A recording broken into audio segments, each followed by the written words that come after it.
میرا سوال یہ تھا کہ جماعت احمدیہ کا ٹوٹکوں کے ساتھ کتنا تعلق ہے؟ مطلب کیا جو ٹوٹکے ہوتے ہیں، مطلب ٹوٹکے جو ہوتے ہیں. ٹوٹکے جی کیا کریں اس کو؟ جی وہ جیسے مطلب کہ کسی کی کمر پر بال پڑ جائیں ایسے تو کوئی مشورہ دیتا ہے کہ جی گھر میں جو دو بہنوں کی شادی ہوئی ہیں تو ان کو بلاؤ تو وہ ٹوٹکا دیں گے، ایسے کچھ. کیا کر دیں گی؟ ٹوٹکا دیں گی، کیا ہو جائے گا؟ پتہ نہیں، ایسے وہ فضولیات ہیں، لغویات ہیں. تو یہ میں پوچھنا تھا کہ جماعت احمدیہ تک کہاں تک اس کا تعلق ہوتا ہے نا، فضولیات ہیں، لغویات ہیں، میں تو نہیں مانتا اس کو. چلے ٹھیک ہے، جزاک اللہ.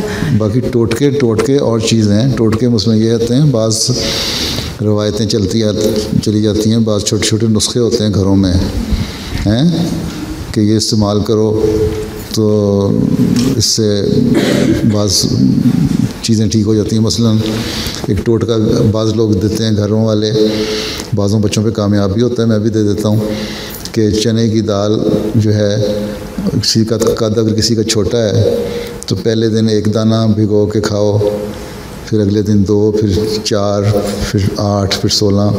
تو چائے کی چمچی کے برابر جب لیول ہو جائے تو اس کو 40 دن تک کھاؤ تو قد بڑھ جاتا ہے. بعض لوگوں کے بڑے ہیں اس سے قد. اس قسم کے ٹوٹکے ٹھیک ہیں. یا بعض اولاد نہیں ہوتی تو کالی مرچ کا نسخہ استعمال کرتے ہیں، وہ بھی نسخہ بھی ہے، ٹوٹکا بھی ہے. لیکن یہ کہنا ہے کہ فلان 2 گھروں میں جس مہر کی شادی اس کو بلا لو تو یہ ہو جائے گا، تو وہ کوئی خدائی تاثیرات اس میں پیدا ہو جائیں گی. نہیں، اس قسم کی باتیں غلط ہیں.